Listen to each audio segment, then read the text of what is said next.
The question is, can you trust any browser, particularly enterprise browsers, which are meant to be replacements for mainstream browsers like Chrome and Edge, to protect your organization from zero-day phishing?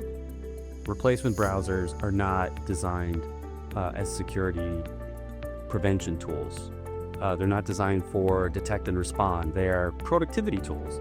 That's why the replacement browser companies refer to themselves as enterprise browsers, not secure enterprise browsers. Conversely, if you look at a cloud-based solution for Menlo, first off, Menlo has been focused on browser security for the better part of 13 years. This is what defines us as a company. It's our pedigree. It's what drives the 1,000+ customers that we have, ranging from multiple hundreds of users to tens of thousands of users deployed globally with 8 to 10 million active daily users worldwide.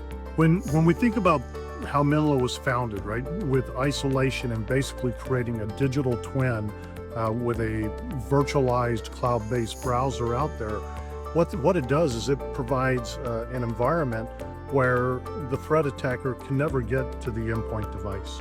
They can never inject malware on it because they're not touching it, right? Everything's happening in this virtualized session up in the cloud, and when that session finishes, any malware that they were trying to inject simply dissolves and goes away. So it really minimizes any kind of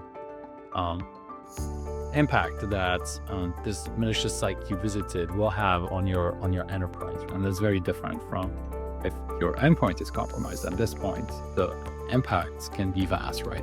This is now a stepping stone for attackers to laterally move to other targets within your enterprise, and now you have a big problem on your hands.